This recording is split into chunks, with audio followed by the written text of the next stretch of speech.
Hey guys, Waves of the World here. It's May 15th, 2020.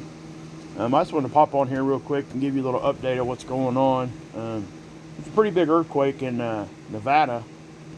Actually, the Nevada-California border. It was a 6.5. But what's striking here is, number one, we don't get earthquakes there very often, at least of this size. It's not a populated area. Here's the earthquake itself. We can go look at the shake map. You see what color that was? That means this thing was shaking. Okay, it was shallow, number one, and the depth was 2.8 kilometers, which is, my gosh, probably 2 miles deep. That's not even, you might as well say it's on the surface. That's pretty pretty shallow. And we always wonder, but there is activity here sometimes. But this is significant, guys. All the seismographs across the world pretty much picked it up, especially the ones in that region, or at least actually in that whole half of the country. They all spiked, and that's pretty normal. Okay, guys. The seismographs are pretty sensitive, so they pick up stuff like that. But as we look at this, we can definitely see that one that I always look at, guys. You guys know that's the pager tab here, so we'll look at that real quick. And as you can see, that they're not looking for any fatalities. Estimated economic loss, you see that? There's a 100% chance that nothing got damaged. Why is that, you're asking? Because it's hardly anybody is out there. It is not a populated area at all. I don't even know how many people were in that area. But when you see that like that, you know it's not populated. Just saying. Estimated fatalities, don't even know why they have it like that. But, anyway.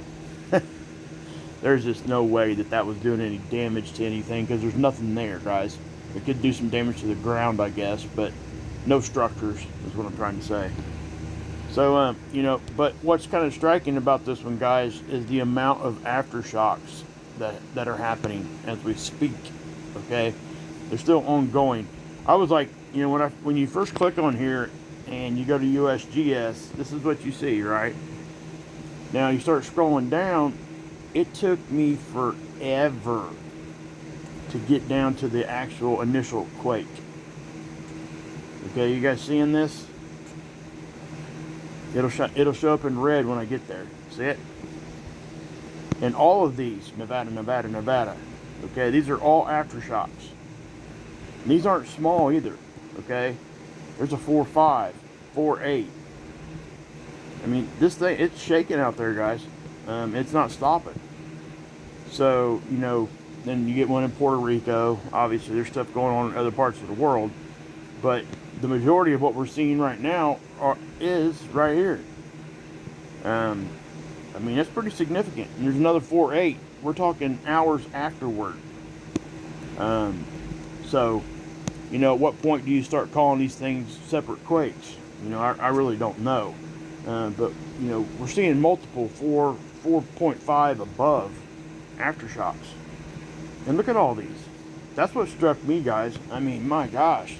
There's a bunch, and it's still continuing. So, we'll keep an eye on this. There's not, again, guys, with earthquakes, there's no way you can prepare for stuff like this. There's nothing you could do to stop it, is what I mean. You can prepare for earthquakes, but, have your survival stuff ready. But the time was at 11 UTC. Right now, as we sit, let's go to the most recent one here. Yeah, if I'm making you sick with that scrolling up and down, I apologize. I know I'm moving it kind of fast. By the way, on the music on my last video, yeah, I had the audio up way too high on those sound bites I was throwing in there. I won't do that to you guys again. Sorry. But anyway, that's 8 hours ago, almost 9, and we're still having, and that's not so much out of the ordinary. It's just this one here is just in a strange place, and it's very, very significant. Now, I'm not sure what it actually came in as. My guess is they downgraded it. They always do. I'd have to go look at the European agency and see what they got. But you see these red dots, that means it's happened pretty much in the last few hours. And we can look, you can go cross global here if you wanted to. But see the red lines, those are the fault lines. Now you're going to find, if we're going to zoom in right here, that this was not on a major fault line anyway. It is close to, obviously, that one that we all know. Goes right on up in the Cascadia subduction zone. But, you know, we always consider Yellowstone and all that kind of stuff. It's really not very close to Yellowstone, so that's probably really not an issue. And you can see they're just going to keep adding this. It's going to look like a big blob when this is done. If you were to go over and watch like Dutch Sense or something, you would probably see his global map that he uses. It'd have a bunch of circles and stuff where the tower is that sticks up, and you would see a bunch of numbers. And that thing is huge right now, I would almost guarantee. I haven't went over and looked yet, but my guess is it's probably one big circle. It's blended all together. But this definitely is something that is, I guess I don't want to call it, I really don't want to know what to call it, but I don't want to call it very rare, because it's not. But we do not usually see quakes of this size here. We do see quakes every once in a while here, obviously, but this is a pretty big one, and we just got lucky that nobody lives out there.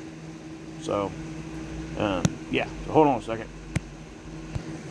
Okay, guys, here's the Schuman. Now, remember what I was talking about the spikes that were happening at the same time 4 days in a row, and I was wondering if we were going to see it again. Well, here's the 4th day right here, okay? So we go through and we go to the next day. I was waiting for data to come in, and sure enough, it happened again, okay? We got another spike at that same exact time. So that makes what? 5 days in a row now? Now, we're having spikes outside of that too, okay? But if you look at the ones that are happening at 16, right around 16, 1700, they're very similar in shape, okay?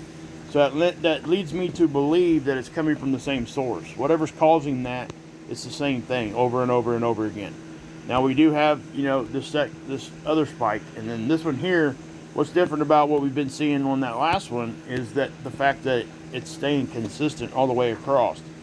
We're not seeing the pulsation during that spike, but we're still seeing all the pulsing everywhere else. Okay? That's where we started talking about it yesterday, and it was doing it days before that. So this is not a consistent frequency increase. This is pulsing. So I do want to point that out and let people understand that. So, but that is what's going on. That's 5 days in a row, guys. 5 days in a row. Same time, same bat channel, however you want to put it. But yeah, that's what's going on. We'll watch it again. Looks as though we might be getting started some more spiking. Have to wait and see.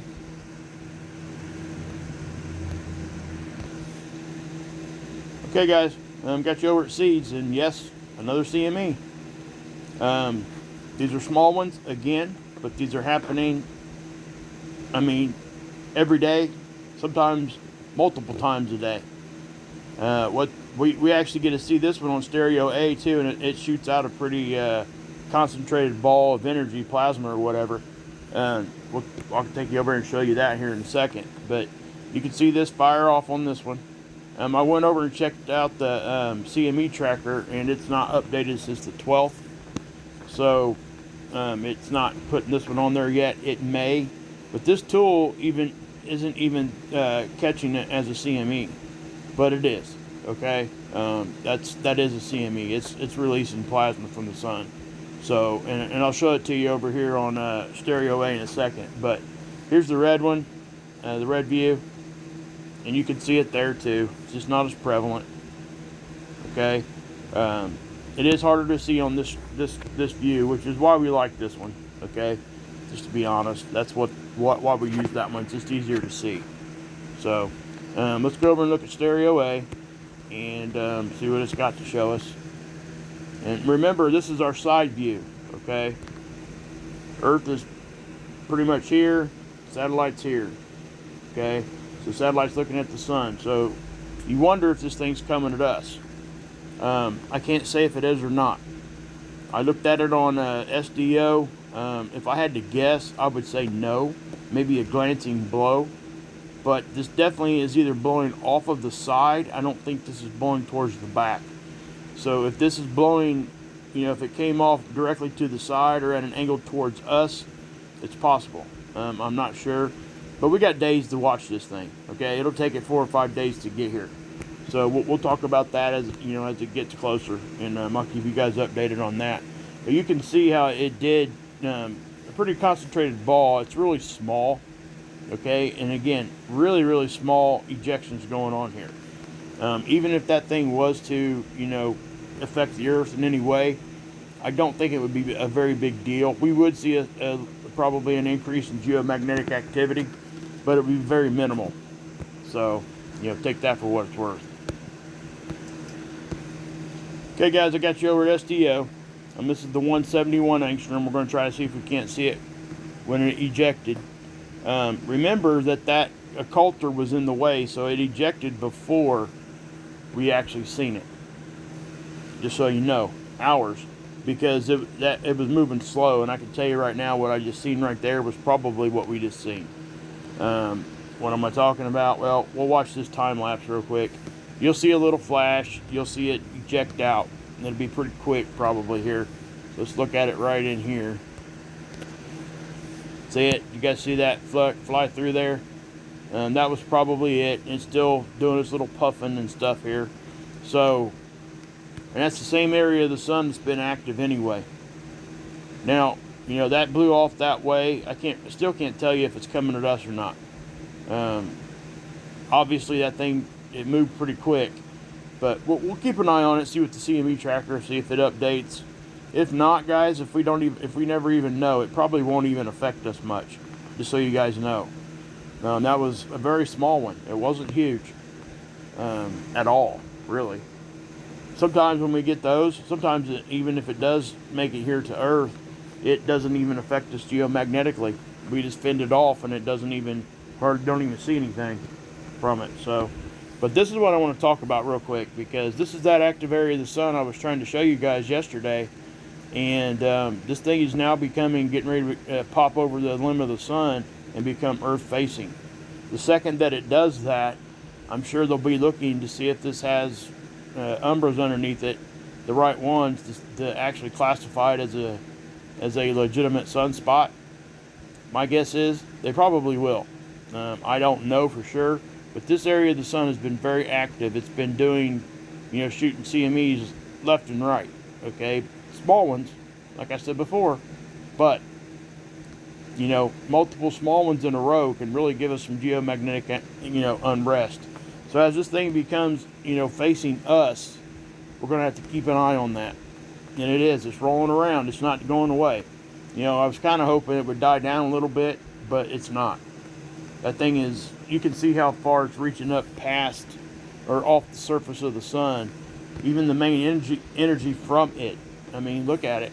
Here it comes. It's going to come on the side there. See it circling up. That's coming in close. Okay? So as soon as that pops over the edge, we'll have to watch that. Even now, we should watch it because it can still shoot a CME this direction. It's close enough it could. So, again, you know, we'll just keep an eye on it. If it does something, I'll be there to report it. If not, then, you know, obviously we'll probably still talk about that thing because, yeah, it looks like one of the most legitimate sunspots I've seen in a very long time. At least judging by not having it officially classed as such yet. Looking at it from stereo A, from the side view, it looks pretty healthy. So, and again, guys, we don't have to have sunspots to get flares or CMEs. So I just want to point that out too. So yeah, guys, I'm probably going to go ahead and end the video there. I might come back later on with another update. Guys, go sub up to Scott's second channel, his new channel. It's Planet X News, but it's just got capital letters at the beginning of each word instead of the whole thing being capitalized. I'll leave a link in the description here. But yeah, go over and sub up. Having some issues with his main channel. I'm not going to go into what's going on yet. I think he might be doing a live stream or something planned to explain what's going on. But just do that if you could, because we got to support each other during stuff like this. I wouldn't wish anybody's channel getting demonetized for on my worst person that I didn't like, especially people that do it for their job. Basically, when that happens to a YouTuber, they've lost their job. They got fired. That sucks, especially during a time like this with what he's dealing with personally. You guys know what's going on there too. So, you know, I'm not going to go into detail on anything like that right now. But, you know, talk about kicking somebody while they're down. It's crazy. And let me tell you that the demonetization stuff, it's not just him. It's platform wide right now. It happened to well, a lot of you guys probably know John Boy. I think it happened to his channel, and there's a lot of other channels in our community that got hit with that. And they're picking and choosing too, because some of the stuff that these guys were showing that they demonetized their channel over, other channels are showing the same stuff, but nothing's happening to them. So it does make you wonder. Anyway, guys, stay positive, stay happy, God bless, Yeshua saves, and you can drink this Kool-Aid.